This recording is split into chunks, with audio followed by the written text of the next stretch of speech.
Cuidado, cuidado. Tiro al blanco. Se usa mucho la palabra prepararnos para el cambio climático. Y prepararnos para el cambio climático en República Dominicana debe tener varias lecturas. Bueno, nosotros tenemos un compromiso ético, moral, con disminuir nuestras emisiones, a pesar de que las emisiones de la República Dominicana son insignificantes en el escenario mundial, pero aún así cambiar nuestra matriz energética, avanzar hacia las formas de energía renovable es una necesidad.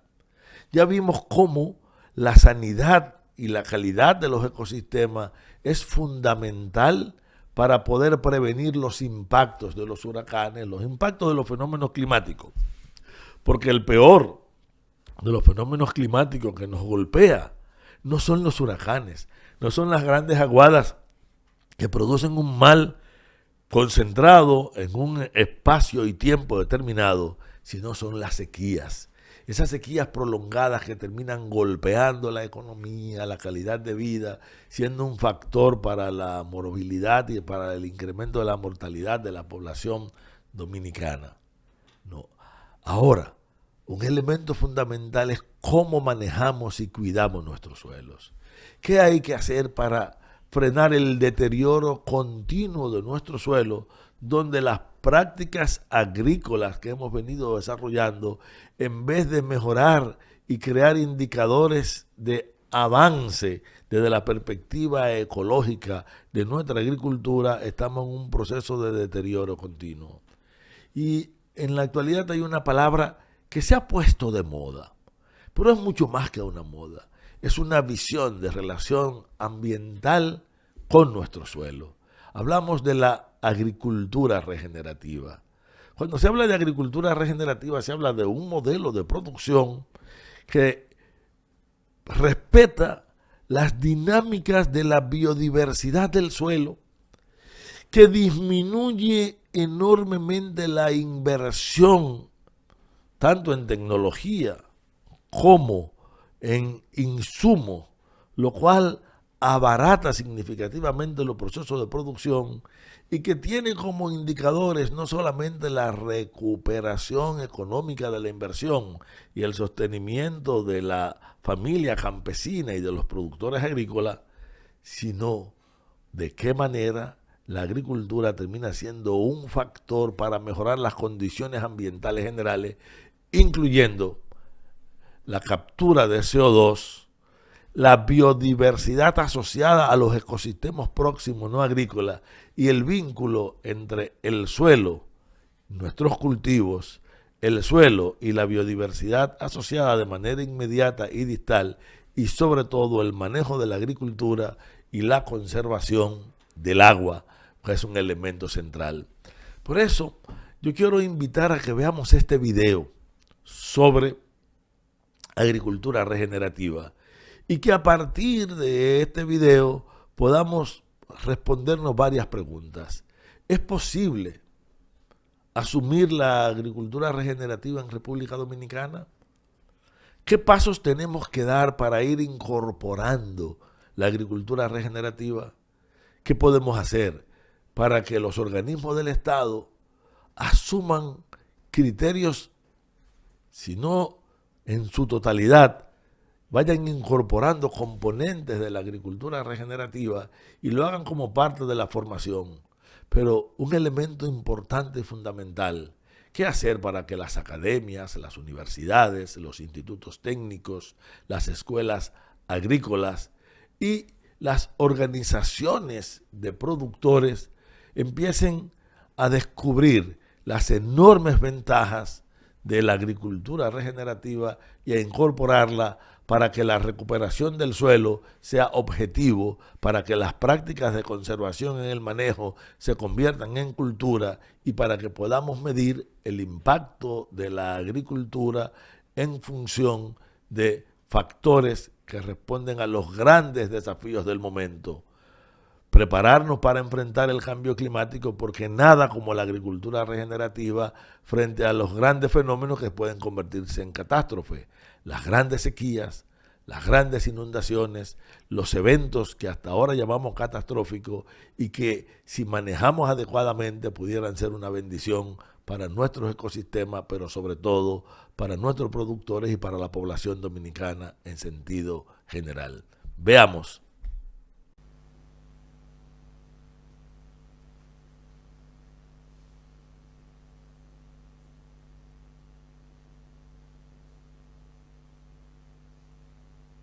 La agricultura regenerativa es una rama contemporánea de la agroecología que pone especial énfasis a la microbiología del suelo y a la vida del suelo, es decir, a contemplar el suelo no como un sostén de las plantas del que se pueden extraer recursos y al que por lo tanto hay que devolverle constantemente recursos en forma de fertilizantes, etcétera, sino como un organismo vivo, que es lo que es el suelo en condiciones naturales.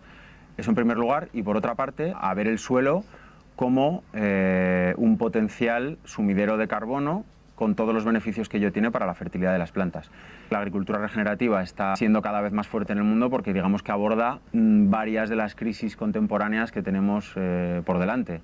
Aborda la seguridad alimentaria porque con técnicas de agricultura regenerativa se puede recuperar la fertilidad de suelos áridos, suelos maltratados con herbicidas, con fungicidas, con cualquier tipo de biocida, pero también aborda la crisis climática porque digamos que la agricultura pasa de ser uno de los principales actores del calentamiento global, del colapso de la biosfera, que es realmente como se debería llamar, porque son muchos puntos los que se están tocando, no solo la temperatura, y la agricultura pasa a ser una solución. Donde tenemos un gran problema pasamos a tener una gran solución. Digamos que es llevar a la práctica lo que la ciencia ha destacado del funcionamiento de las plantas y de la vida del suelo, y lo que se ha descubierto es que literalmente las plantas no salen del suelo, sino que es exactamente al revés, es el suelo el que sale de las plantas. Entonces lo que hacen las plantas es empezar el ciclo de la vida, transformar lo que de otro modo sería puro calor, que es la energía del sol cuando tocan un cuerpo inerte, la transforman en materia orgánica, en carbono, en energía, en baterías de energía solar que luego van a poder estar a disposición de toda la vida, de toda la red trófica del suelo y a partir de entonces el resto de la vida. Simplemente es empezar a trabajar como trabaja la naturaleza, creando suelo en vez de quitando suelo. No estamos utilizando los nutrientes del suelo, sino que estamos metiendo energía y vida y nutrición en el suelo. De tal modo que las plantas inyectan carbono, con esa moneda, que es la moneda de carbono, pagan a las bacterias y a los hongos, y las bacterias y los hongos con sus enzimas descomponen los minerales que la planta necesita, los macronutrientes y los micronutrientes, el calcio, el fósforo, el hierro, el zinc, el molibdeno. Entonces hay una especie de mercado en la rizosfera por el cual cuantas más plantas tienes, más fertilidad tienes, no menos fertilidad. Bueno, pues esto es compost. Es un compost primero termal y después es vermicompost, es decir, es un tipo de compostaje que ha pasado por dos tipos de procesos biológicos diferentes. Pero básicamente con esto lo que hacemos es multiplicar la biología funcional que permite a las plantas en el suelo capturar los nutrientes que necesitan, tener un suelo estructurado donde hay oxígeno, donde hay retención de agua, donde hay infiltración de agua, etc. Es decir, todos esos trabajadores microscópicos, todos esos microbios, bacterias, hongos, protozoos, nemátodos, que son los arquitectos de los suelos y los que van esculpiendo el suelo y haciéndolo funcional para las plantas, los reproducimos aquí, los sacamos en extractos líquidos para poderlos aplicar a gran escala y los aplicamos en el suelo. Es como si fuera una máquina del tiempo que te permite ahorrarte muchos años en el crear unas condiciones fértiles y en crear vida en el suelo.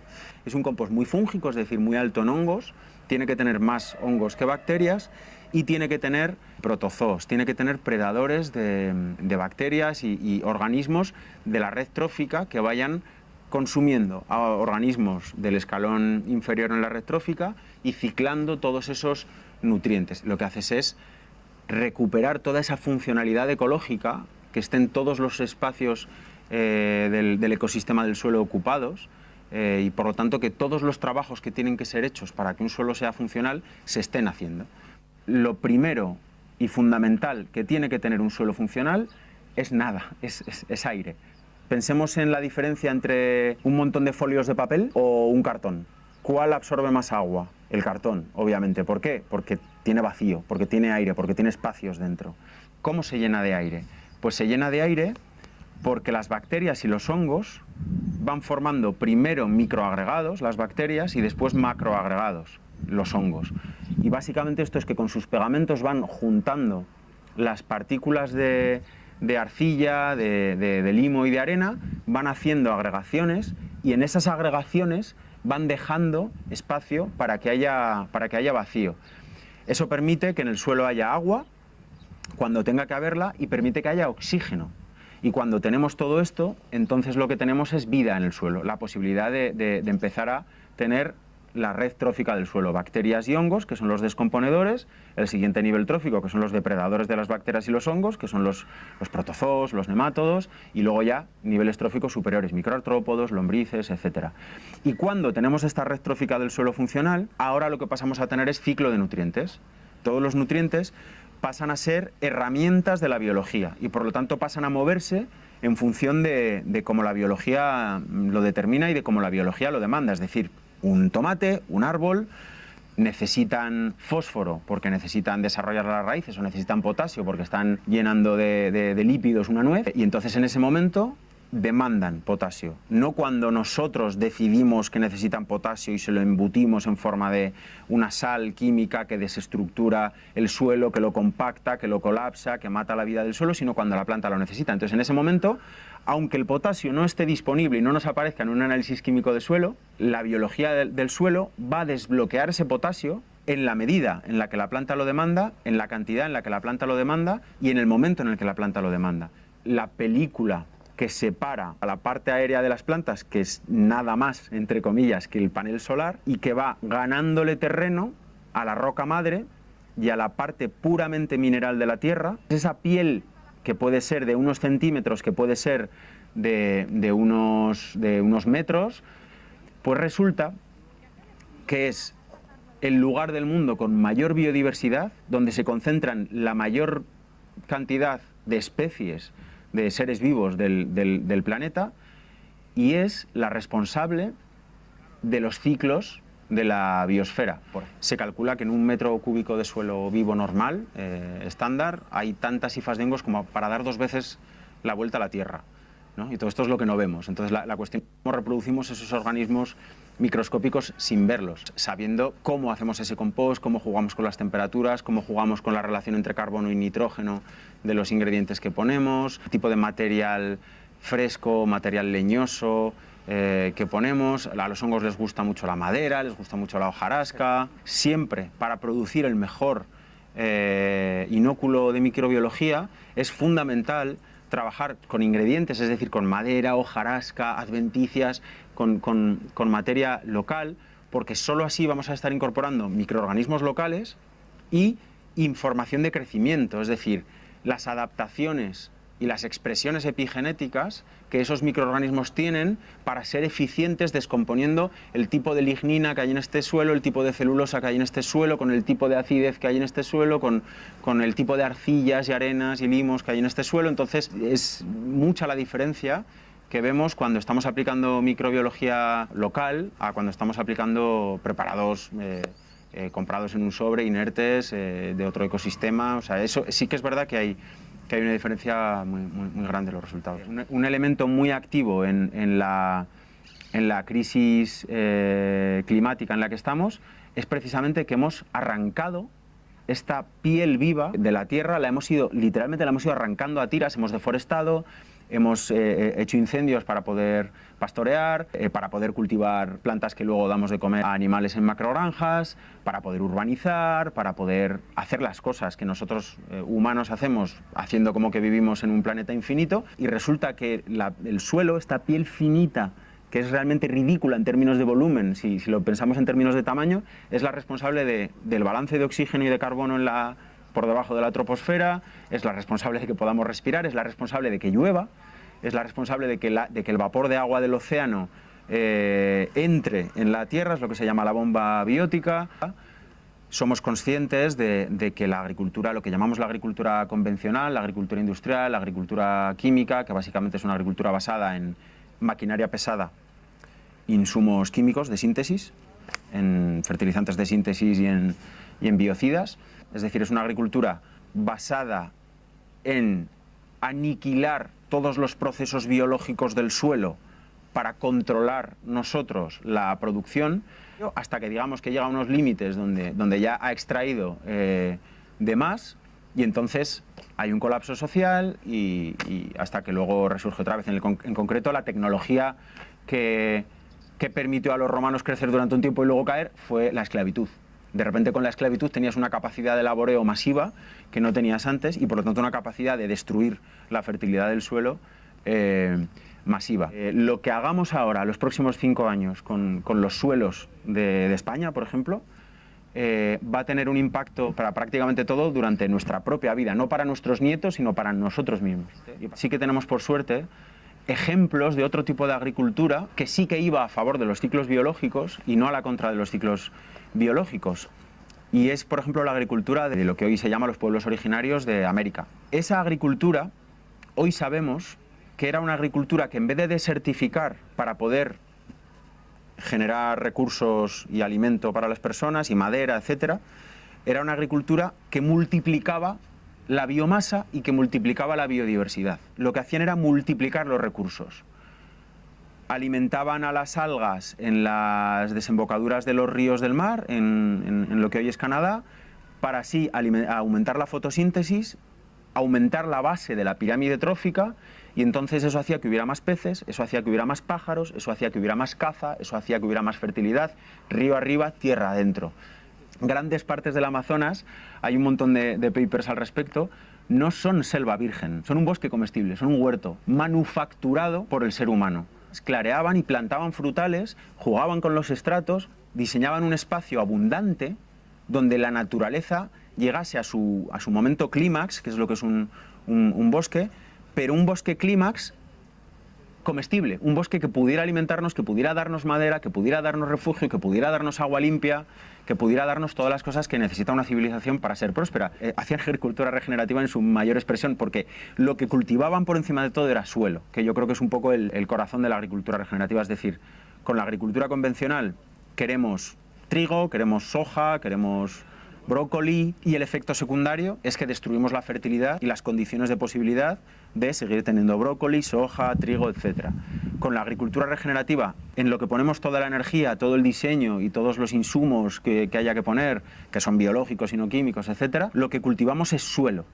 Y luego el efecto secundario es más alimentos, más nutritivos, más sanos. Si por agricultura entendemos labrar el suelo, echar biocidas y echar fertilizantes de síntesis, entonces la agricultura necesariamente es un suicidio, porque tarde o temprano se acaba la materia orgánica del suelo, el carbono acaba todo en la atmósfera, no queda fertilidad en el suelo, y entonces ya básicamente hay que acabar cultivando como cultivaríamos en Marte o como cultivamos en una estación espacial, con hidroponía, con la planta en la UCI y alimentándola nosotros, invirtiendo una cantidad absurda de recursos en poder hacer una cosa que la naturaleza hace todo el tiempo sin que nosotros tengamos que intervenir, y lo hace encima mucho mejor que nosotros. Deberíamos considerarnos como una especie clave, como una especie cuya manera de interaccionar con el ambiente, cuya manera de obtener los recursos que necesita fuese simbiótica con el entorno y no parasitaria. Cuando yo hace años empecé a interesarme por la agricultura ecológica, algún amigo me decía, ya, pero es que con la agricultura ecológica no se puede alimentar a toda la población mundial. Es muy bonito,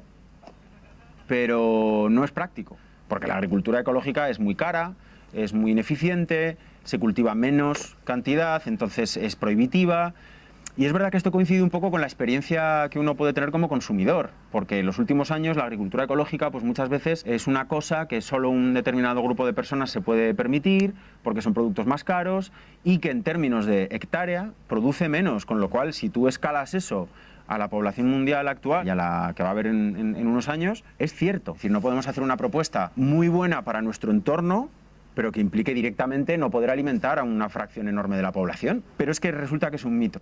Esto es una cosa que yo he creído durante mucho tiempo porque nos lo han metido en la cabeza, que solo la agricultura industrial, convencional, química, podía alimentar al mundo y que cualquier otra práctica agrícola era ineficiente, cara, prohibitiva, imposible de hacer a gran escala, etcétera. Y eso es un mito. De hecho, como no se puede alimentar a toda la población mundial es con la agricultura convencional. Lo estamos viendo, es nuestro día a día. No es posible. Cuando decimos que no es sostenible, no decimos que sea mala moralmente o que nos parezca fea o sucia no. Es que no se sostiene, es que no aguanta. Desde que mi generación empezó a pisar el mundo, hemos acabado con 1/3 de la fertilidad de los suelos cultivados. Es decir, en una generación o 2 generaciones más no queda ya suelo fértil. Esto no se trata de llegar y decir que los agricultores están haciendo mal su trabajo y que no saben de agricultura. Todo lo contrario, son los que más saben de agricultura y los que más cerca están de este tipo de problemas, los que más cerca ven el problema de la compactación del suelo, los que más conscientes son de la pérdida de nutrientes del suelo, los que más miedo tienen a que sus hijos no puedan heredar un terreno fértil y productivo, o los que más están viendo que si están aplicando un producto que para aplicarlo tienen que protegerse ellos mismos, ¿cómo luego eso se lo van a dar de comer a alguien, ¿no? Es decir, los agricultores están en la primera línea de batalla, en la primera línea de frente de todo esto, y creo que es muy importante hablar desde la empatía y no desde es que la ciencia dice que esto va al revés y que se está haciendo todo mal. Creo que es muy importante empatizar con las dificultades, con los dolores, con las contradicciones, con los problemas, con las aspiraciones de la gente que se dedica a la agricultura y al sector primario, porque son los protagonistas del cambio y están siendo los protagonistas del cambio, y esto es una experiencia que por fortuna tenemos cotidianamente. Y en lo que hay que poner el acento es en que la alternativa no solo es sostenible y más sana y tal, sino que es capaz de regenerar la fertilidad perdida de los suelos, capaz de alimentar a toda la población mundial y de hacerlo con alimentos mucho más nutritivos y más sanos y con menos venenos directamente, porque el glifosato es un veneno y nos lo estamos comiendo, los herbicidas, los insecticidas son un veneno y nos los estamos comiendo. O sea, no solo es sostenible, sino que es inevitable.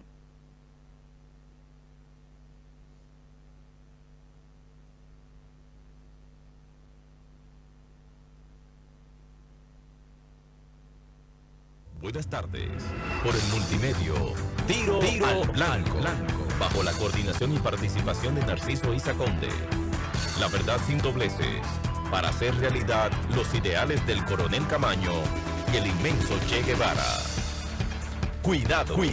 Tiro al Blanco.